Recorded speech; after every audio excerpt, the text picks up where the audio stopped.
Okay, what is going on, Manggcast fans? I have finally returned from a greasy food and Fallout 4 extravaganza hiatus.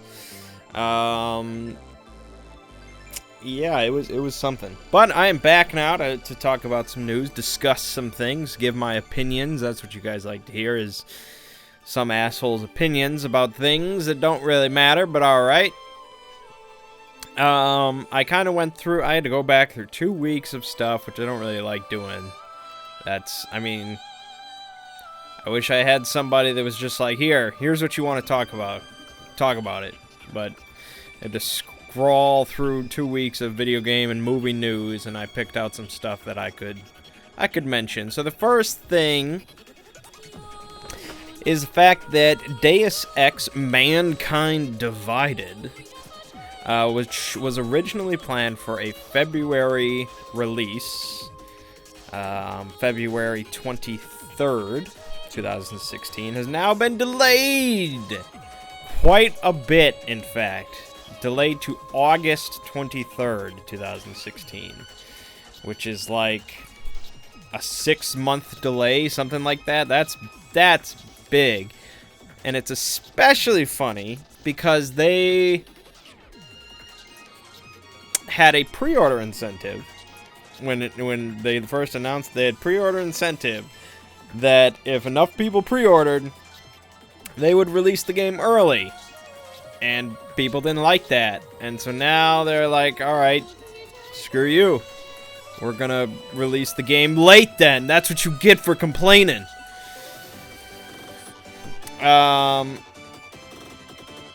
I've talked about this where it seems like just a recent trend that big AAA titles that aren't like annual releases or something like that just have a big habit of being delayed. Sometimes it's just a couple month delay, but sometimes it's a 6-month delay. I mean, that seems indicative of some serious issues that the game had, where they really had to retool things. I don't know what it was. The game was like 3 months off, and I'm not sure if we've seen any gameplay. So I don't know what they were really thinking with, I guess we've seen some gameplay. But still, they must have seriously overestimated their team getting it out in February. So now, August 23rd. Okay. Coming to the PS4, as confirmed by Sony, will be PlayStation 2 games. Emulated through the PS4's hardware.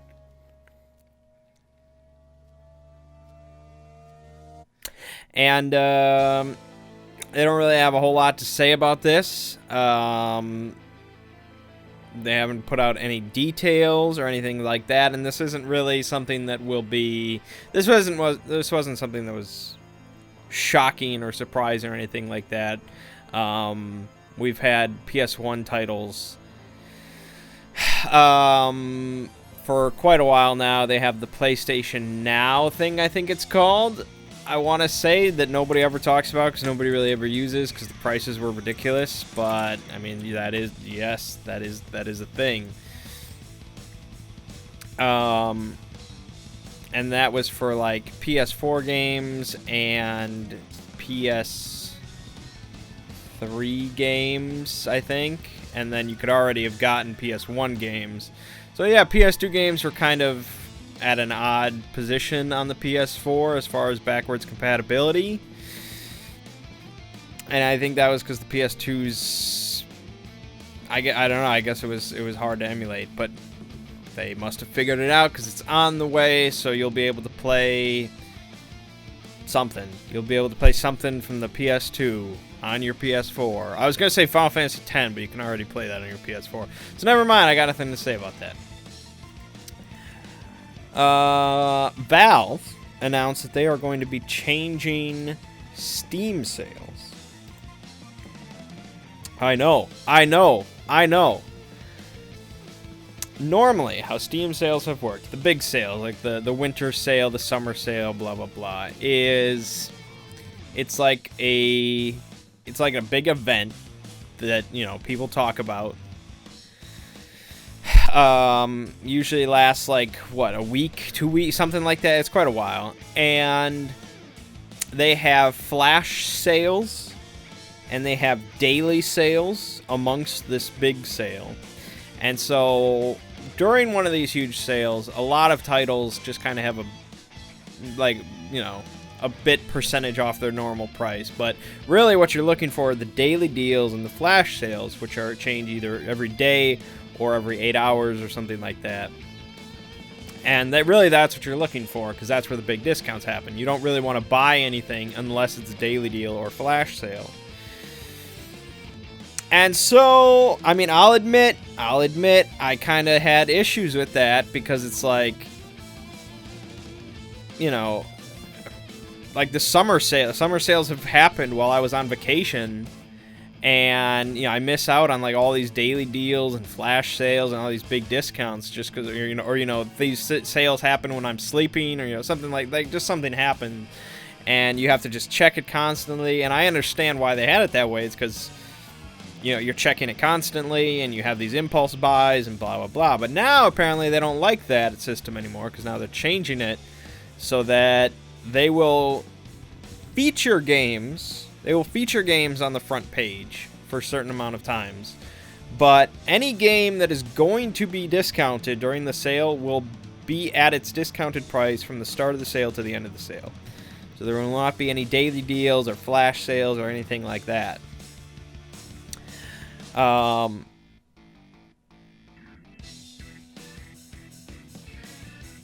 not really sure why they did this. I mean, I guess it's less work, perhaps. I don't know.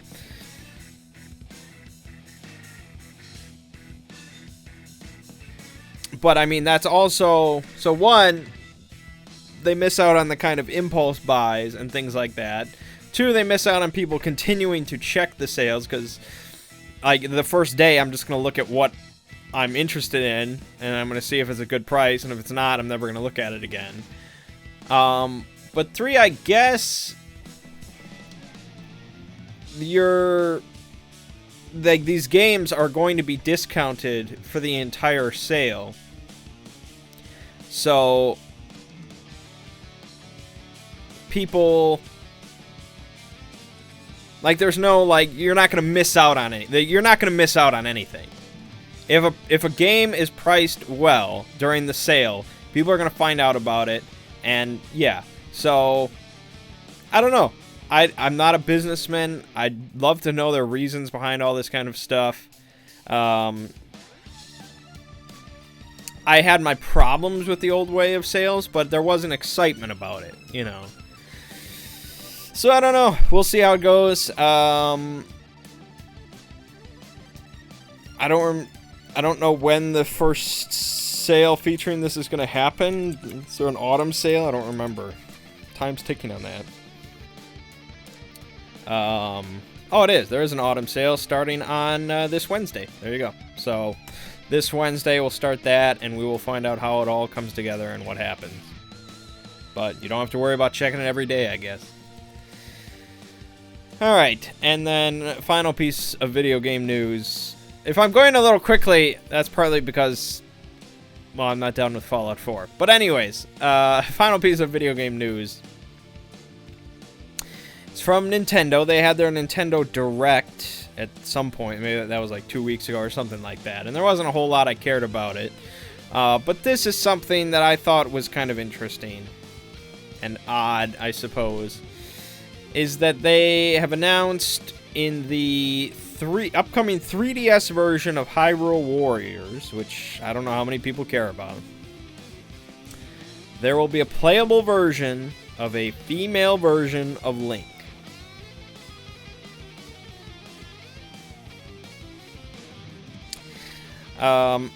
This was already kind of shown. Like, the character's name is Linkle, by the way, which is already retarded. But This was already shown in an art book for the original Hyrule Warriors as kind of like a rejected character. So this was already kind of known about, but it wasn't really... It's never been in a game or anything like that. It's never been a real thing. But now it's a real thing. It's a female version of Link. It's called Linkle.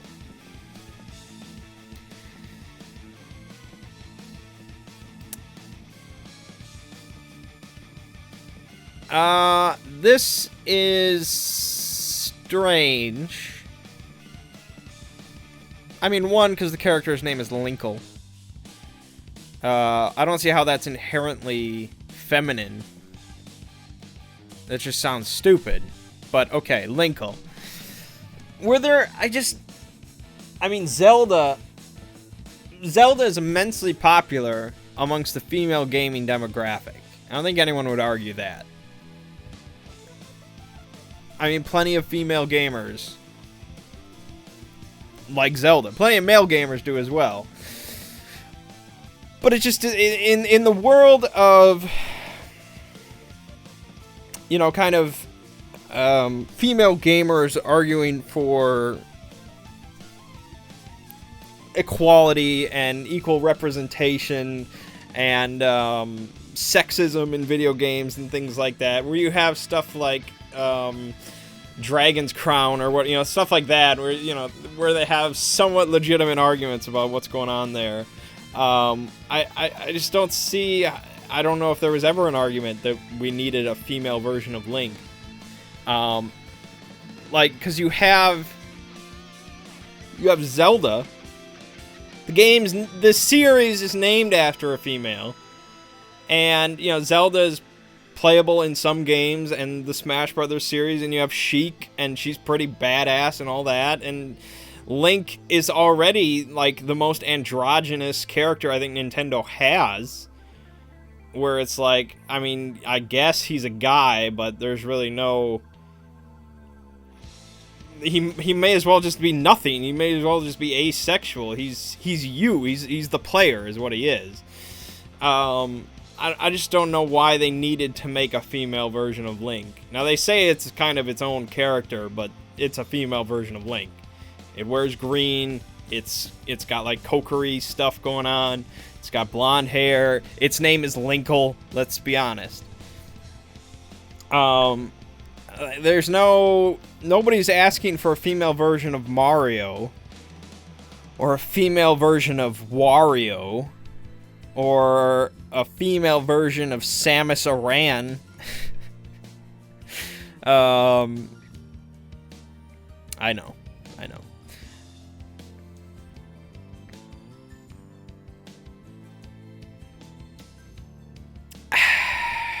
I mean, it is just Hyrule Warriors at this point, which really doesn't matter in the grand scheme of anything. I don't even know if it's canon. But what does it matter with canon? It doesn't matter. But okay, I mean, it's a real thing. It's going to be in a Zelda series game. So there you go, Linkle. And it's not a huge deal, I guess. I'm just kind of surprised that was something Nintendo thought needed doing. And there you go, Linkle. All right, moving on to movie stuff. Variety reports that the Fast and the Furious series is planning on doing some spin-off movies. Because why not? If Star Wars can do it, then so can Fast and the Furious. Vin Diesel says, "We've written out storylines for various characters. We've been playing with it for a long time. It's a very rich property, and we're committed to treating it with a lot of class." Okay, first of all, it's not a very rich property. It's about a bunch of wisecracking... I don't even know how to describe them. Like, they're a gang, I guess. They started out as a gang. They're a gang of wisecrackers. Just going around the world doing crazy, unbelievable heists. Like, that's not... It's not Star Wars. And so they want to do spin-off movies about focusing on these other characters. that are outside of the main narrative. A good example of this is they already did it. It's called Fast and Furious Tokyo Drift, and it's one of the worst movies in the series. Yeah, so let's keep doing that. I mean, I guess I understand. As long as they put the words Fast and Furious on it, they can make money. And with Paul Walker in the mix, I don't know how many of the main series they want to do. So if they can branch it off to a successful side series that continues kind of the name but doesn't have Paul Walker, doesn't really have to focus on Vin Diesel or anything like that, that's just more money in the bank. Really, though, the only way I see this working is if it's about The Rock's character. That is really the only one that I think could actually work. As much as I want to see a movie about Ludacris just going around and hacking stuff, I don't want to see that, actually. But The Rock as just this big-ass government agent that, you know, has a sense of humor and just does crazy badass stuff, I mean, I'll always watch that. I'll watch that till the end of time. I don't care. But yeah, at the end of the day, this is not about a very rich property. This is about money, as are most things that I report about. But we'll see where that goes. Furious 8 is planning on coming out in April of 2017, 2 days before my birthday, which is pretty cool. Pretty cool.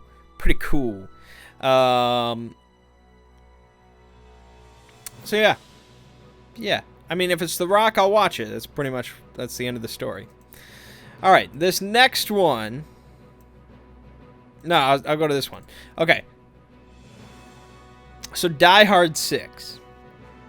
I've already kind of talked about this and how they want to do it kind of as a prequel / sequel kind of thing, where it's kind of back and forth.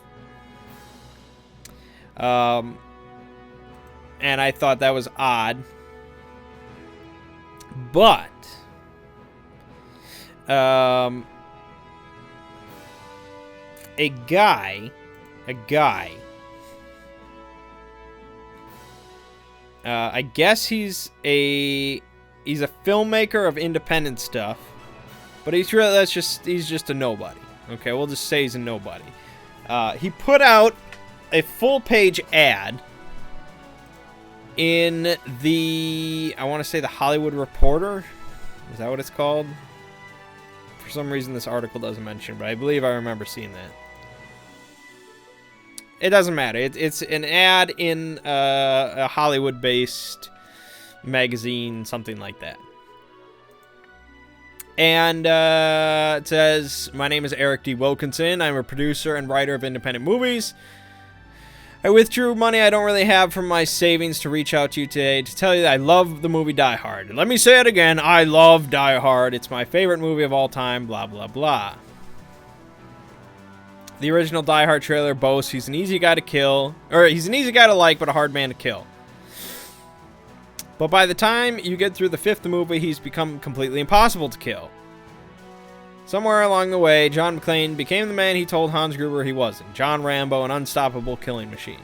We love McClane precisely because he's a regular guy. He's one of us. A fly in the ointment, a pain in the ass. He's flawed, he gets hurt, he's ordinary, and that's okay. So now you're developing Die Hard Year 1 that would include an origin story set in 1979. And so he goes on.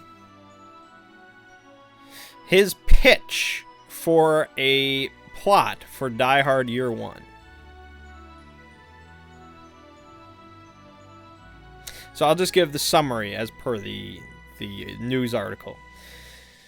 It opens with a 60-year-old John McClane as a convicted felon on his way to federal prison. We begin to learn why in a flashback. In 1979, 24-year-old McClane is investigating the death of a 6-year-old boy. The investigation is being run by a young detective named Stan Winshaw. McClane is able to come up with a suspect named Clarence Sutton, but Sutton disappears before McClane can arrest him. The case goes cold and is never solved. Back in the modern era, Sutton's body has been discovered along with evidence that implicates McClane in his death. Upon returning from Russia, following the last film, McClane is arrested, tried, and convicted. McClane's wife, Holly, with whom he is reconciled, has been working on his appeal, and she believes she has evidence that Winshaw is to blame. But before she can present the new evidence, a riot breaks out in the prison where McClane is being held. There's more to the riot than meets the eye, however, as it is actually a diversion to attempt to break out a couple of terrorists who want to make a new attack on New York City. And then this happens. However, the one thing the terrorists didn't count on was the one man who's always in the wrong place at the wrong time. And when it comes to John McClane, old habits die hard.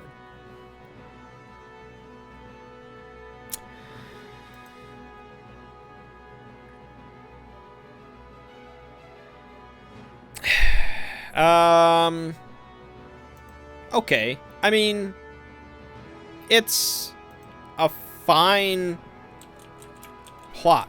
All right. I'm not gonna diss it. I mean, it's as good as anything, I guess, that anybody could come up with as far as coming up with a plot for Die Hard Year One.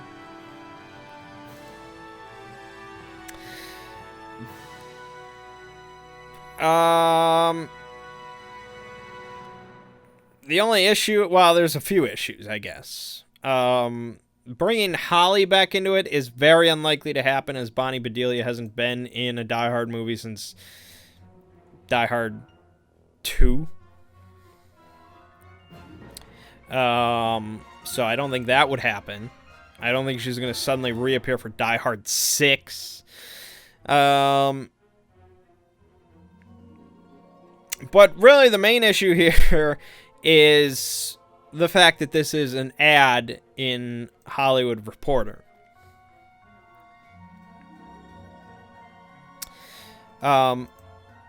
If this is, and it is most likely just a guy who's, I mean, he's telling the truth, he's just a guy that loves Die Hard and just pitches his idea. If that is true, there is no way that they would ever use this idea.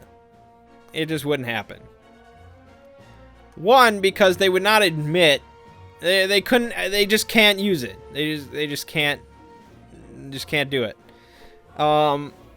It's like when I'm playing to make this is a really weird analogy, but it's like when I'm playing D&D or something like that, and I suggest something to the DM, somewhat humorously but somewhat seriously. Like, he can't use that suggestion because it's just not how it works. Like you can't, like, Hollywood would never go for that.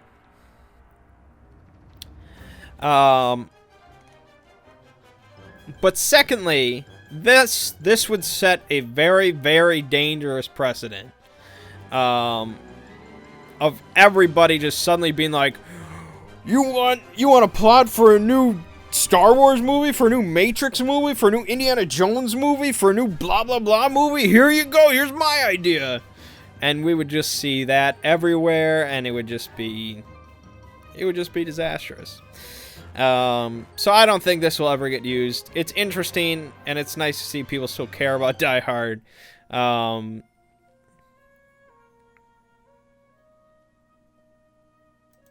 really, Die Hard has only had like one really flawed movie. Die Hard 4 is a good film. It's an entertaining film.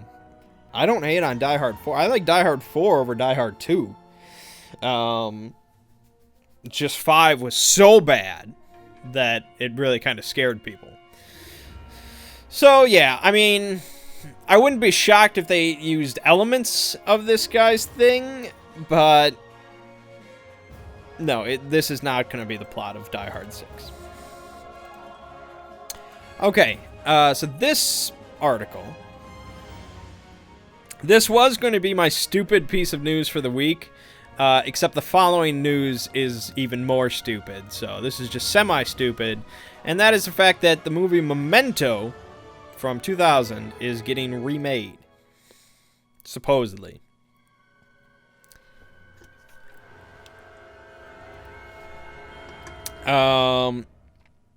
This comes from a company called AMBI Pictures, which is just one of those. It's just one of those Hollywood companies, I guess, or something like that. That you just. It's one of those movies companies that you just never hear about. But then they announce something like this, and it's just like, oh, who's this company? What's going on here? Because they apparently acquired the back catalog of Exclusive Media Group, which is, again, is one of those, like, what is this? They have a Wikipedia page. Exclusive Media is a vertically integrated global film production company. Like, it's all that kind of, okay. But, yeah, apparently they had the rights to Memento and Donnie Darko and all sorts of other stuff. And so now AMBI says, we want to remake Memento. So they put out a statement saying, Memento is a masterpiece that leaves audiences guessing not just throughout the film, but long after as well, which is a testament to its daring approach. We intend to stay true to Christopher Nolan's vision and deliver a memorable movie that is every bit as edgy, iconic, and award-worthy as the original. It's a big responsibility to deliver something that lives up to the mastery of the original, but we are extremely excited and motivated to bring this puzzle back to life and back into the minds of moviegoers. So a couple things. One, first sentence, they call it a masterpiece, and then they say they want to remake it. That's not how things work. Secondly, they use the word edgy, which is just not good ever. Don't put that in a statement. And so yeah, Memento from 2000, directed by Christopher Nolan, and co-written with Jonathan Nolan. Stars Guy Pearce. And it also has Carrie-Anne Moss and Joe Pantoliano. Yes. And, first of all, like, I didn't pick Memento as my movie recommendation of the week, but I honestly should have. But I'll recommend it to you right now instead. So you get 2 movie recommendations. Because if you haven't seen Memento by this point, don't wait for the remake. Go watch Memento. It's incredible. Guy Pearce stars as a guy with really, like, short-term memory loss. Or, like, severe short-term memory loss. And so the movie... most of the movie takes place in reverse chronological order. But there are parts that do take place in a normal chronology. And then they kind of sync up at one point. But the point is, it's a very unique film. And just the entire style of it is just... yeah, it's very memorable. Which is funny, because it's a movie about not remembering things. But yeah, it's one of those brilliant films that I don't think could ever be remade. And it doesn't ever need to be remade. Nobody was clamoring for a Memento remake. It's not a movie that's talked about, but it is absolutely a modern classic. I've seen it plenty of times. Yeah, love Memento. So I guess I can understand you have this movie that is very unique and has a very unique premise and method of presenting, a very unique presentation. And so you want to bring it back into theaters. It just not, just with your money instead of somebody else's money. I guess I get it, but I don't know how this will fare. I mean, I'm sure I'd go see it, and I guess there you go. Just the fact that they remade, like, it's morbid curiosity, I guess. But yeah, I don't think there's anything wrong with the original Memento. It's damn good, and you should check it out. Alright, final piece of movie news then is the stupid piece of news. Just dumb. It's just dumb. It's just dumb. It's dumb. And it's about Prometheus 2. Which is not... I don't usually go for something so high profile with the stupid piece of news of the week. But yes, it's about Prometheus 2.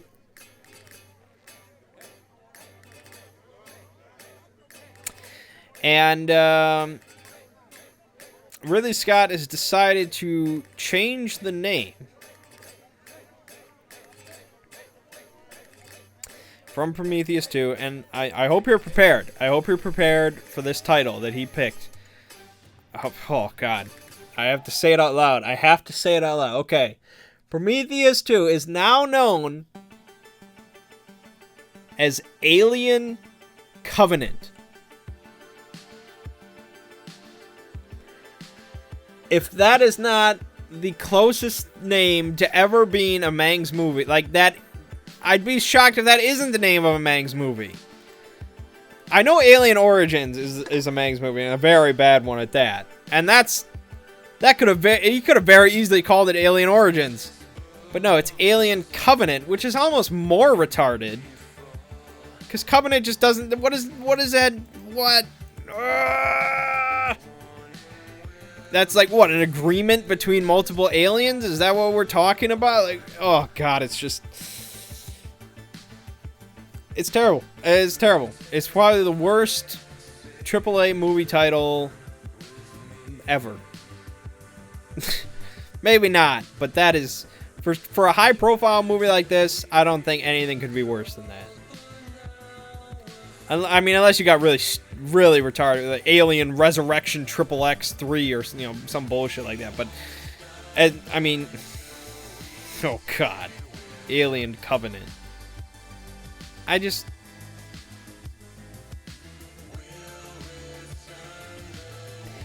I mean, the article talks about how like, how it's like why the name is it. And I guess I could tell you, but it doesn't matter. It doesn't matter what the explanation is. On a poster, at the end of a trailer, is going to be the words Alien Covenant. And it's just, there's no excuse. Supposedly that's coming out in May of 2017, but hopefully it changes before then. It's so bad. So bad. Alright, so my actual Mangg's movie recommendation of the week is Snowpiercer. This is a South Korean movie that was originally released in 2013. But it had a very limited release, and so didn't really hit America until 2014. But it stars Chris Evans, as well as Tilda Swinton, John Hurt, Ed Harris, some other actors. And it's based on a French graphic novel, Le Transpersonnage, I guess. Snowpiercer. It's about a train that pretty much holds like the rest of humanity after like an ice age. So an ice age has wiped out most of the planet except for this one train that miraculously just travels around the world and never stops. It's like a perpetual motion kind of thing. And so the train is kind of divided amongst, it has kind of a class system. And so the wealthiest people live towards the front, and the horrible peasants, the scum of the universe, whatever, live in the tail end. And so the movie is about Chris Evans kind of getting sick of this bullshit and leading a revolt towards the front of the train. So it's a South Korean film, but not really. The majority of the movie is in English, and there are some Korean actors in the movie, but most of it's in English. But it's directed by Bong Joon-ho. Probably not pronouncing that correctly. He directed The Host, which was not a very good movie, but anyway. So Snowpiercer. I do like Snowpiercer quite a bit for a couple reasons. One is Chris Evans. I'm a big Chris Evans fan, of course, and he really does kind of lead the whole movie. And yeah, he does very well in it. Secondly, I like Snowpiercer because it's one of those very kind of unique premises. There isn't a whole lot like this movie, where the whole movie takes place on a train. And so the train is very, very long, but it's not altogether that wide. And so you have kind of these, they go through these narrow sections of the train, and they're all kind of different and unique. And you get to see this kind of progression from the way tail end, which is kind of just like a shantyville set up in the tail end of a big train. and they go through and they see like the classrooms and the bathing areas and, you know, the clubs, and they're all through this whole long train. And, you know, how these different classes of people and different groups of people have lived aboard this train, and how they think and feel about other parts of the train and their lives now and things like that. And so it seems like a really it would seem like a really cool setting for like an RPG campaign or something like that. It's a very unique thing. There is a bunch of action scenes in it, because, I mean, they are kind of leading a revolt through this train. So there is a bunch of action scenes. And there's also a lot of kind of weirdness to it, I guess. There are some parts in the movie that's just like, you know, what the F is going on? But overall, I mean, unique is pretty much how I would describe Snowpiercer.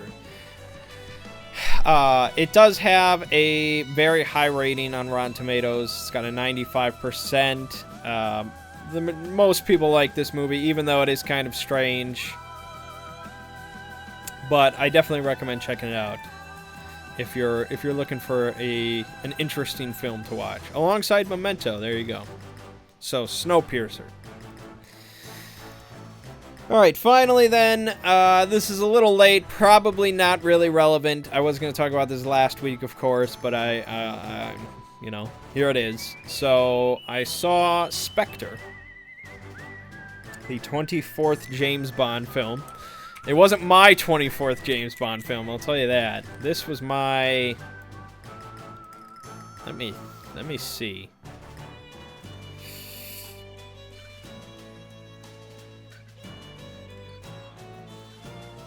This was my 7th James Bond movie that I've seen, which is already quite a bit. I mean, if you've seen 7 Friday the 13th movies, you're a pretty big fan of Friday the 13th.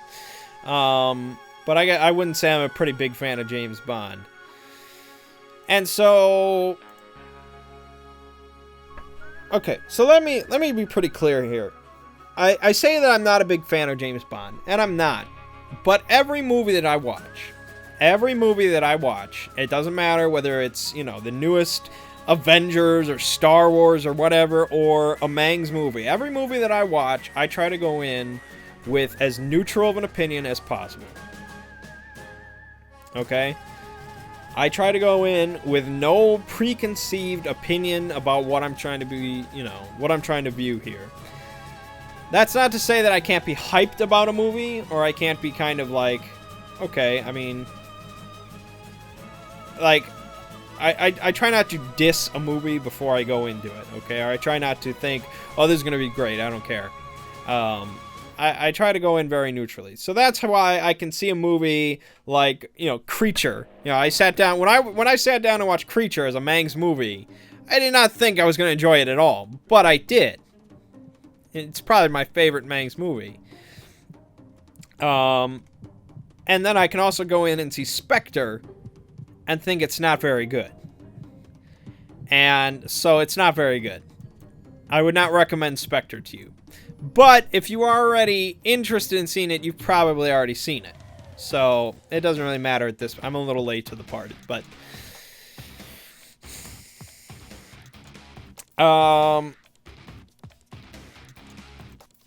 okay, where to begin?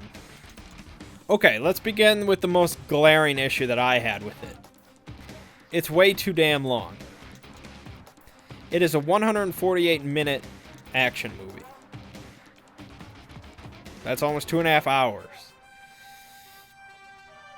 And it felt like 2.5 hours, at least. I'm not saying that every action movie should be an hour and a half or anything like that, but not only was it long, but it felt long. I don't know if it was specifically just a pure pacing issue, or just the sequencing of things, or whatever it was, but it felt very long. And it's just like there was a number of places where I was like, oh, I hope this is over, but I knew in my heart it wasn't about to be over. Like, oh, they just blew up the huge facility, and it just, oh, look at that, and just big explosion. Like, no, we probably still have another half an hour. Like, okay.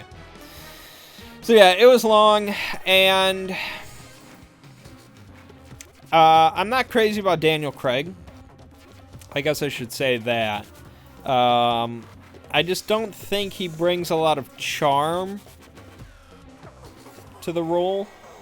I mean, he kind of does, but it feels like kind of like Jason Bourne if he were Bond. You know, it's just like Pierce Brosnan. Granted, I've not seen all the Bonds on screen, but I like Pierce Brosnan as Bond. I thought, okay, he's a spy, but he's kind of a playboy. I don't see Daniel Craig as that. Now, I think he's not supposed to be, and that's fine, but I don't really care for it. It's also Spectre, it seemed, was kind of like a throwback, I guess. This is according to Ziggy. Okay, now Ziggy has seen every James Bond movie multiple times. He's a huge Bond fan. And so the way he said it is it was kind of like a throwback to the earlier Bond movies where, you have this villain who is, he's very charismatic, and he brings the hero, he brings Bond to his secret lair, and it's this very strange locale, and he gives him champagne. He tells him his whole evil plan and things like that, and it's just like a throwback to the old Bond movies, and it's just like, well, I have no interest in seeing the old Bond movies.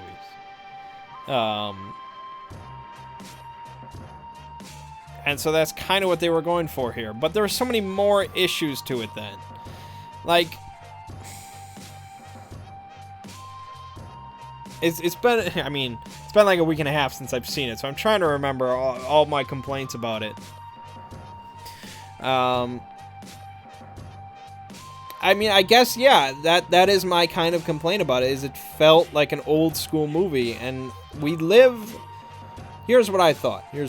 We live in an age where we have action movies like John Wick, or Dredd, or Fast and the Furious, or Captain America Winter Soldier. We have movies like this that do action and have memorable leading characters that aren't a drag. And I guess that might be my biggest complaint about the movie, was the action itself in Spectre is not really memorable at all. Now, I don't know how they really think of, James Bond. I think they would peg themselves more as spy movies than just action movies. And so, maybe that's the issue, is the spy genre is dying, or at least the old school concept of a spy genre, but I feel like we have movies like the Bourne series, like Bourne Identity is one of my probably favorite action movies of all time, and he does kind of spy shit in that movie and the other movies. He does kind of things that are, he works with gadgets, and he works with tech, and he does spying and things like that, and it's like that, that's a well-paced, entertaining, exciting film. And I was never really excited by Spectre. And his treatment of women is just kind of archaic. It's not like me to complain about something like that, but it's just something I noticed. It's like, okay, Monica Bellucci plays basically a widow. Like at the start of the movie, Bond kills this guy, and then he goes to the guy's funeral and seduces his widow. Yes, that happens in a movie in 2015, and she's just like, okay, take me. It's just strange. And then you have Léa Seydoux, who at the start plays a kind of a a female character that seems kind of in charge of herself. You know, she doesn't really take shit from Bond, and she rebukes his kind of advances and blah blah blah. But eventually, she succumbs to his charms, I guess, and they bang, of course. It wasn't all bad. Like, it's not a terrible fit. I think it's too long for what it is. But some of the sequences were okay. It had Dave Bautista as kind of like the main henchman, which was funny. And I think they knew, like, okay, Dave Bautista, he's a growing name, I guess, which is hilarious to me after seeing Scorpion King 3, but okay. And he's very menacing looking, but we'll just have him not say anything. And so he says one word throughout the whole film. And yeah, I mean, for a henchman, okay, there you go, done.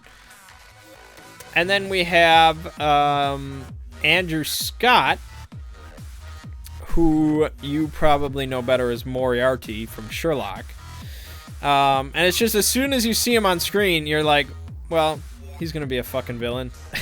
Like, I don't know if he can ever play like a non-villain at all. He's just got that smug bastard look to him, and it's great. He was probably my favorite part of the movie, because he's Moriarty. But yeah, I don't know. Spectre seems archaic. I guess that would be how I would describe it. It just seems archaic. Like this year we had Mission Impossible Rogue Nation, and I would watch Rogue Nation 3 times before I watch Spectre again. It feels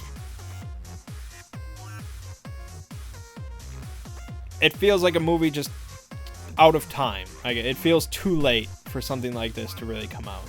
They need to really reinvent James Bond. And so I'm hoping with Daniel Craig on the way out and somebody new on the way in, maybe they can do that. They get a new director in there. They kind of mix things up. It could happen. You get Idris Elba or something in there. All right, maybe we can talk. But the other thing is, Spectre, so far worldwide, has made $557 million, which sounds like a lot. But again, let's break this down. Domestically, it has really not done that great. I mean, it's been pretty much number 1 and 2 since it released, but domestically it made $143 million. So it's about $70 million profits. Foreign, $413 million. So about $100 million-ish. So you're looking at, I'll be generous and say $200 million there. Production budget was $245 million, which makes it the 9th most expensive film ever made. And that's just the production budget. The marketing budget was pretty damn big. So, yeah, I think maybe they, I don't know. I think maybe they overestimated how big James Bond is. I think it might be on its way out, but if they can scale down the budget, like, I don't know. They're thinking too grandiose, and it just doesn't pay off. Yeah, I don't know. So I was not a big fan of Spectre. And I don't think I'm the only one. Ziggy liked it. I think he saw it twice.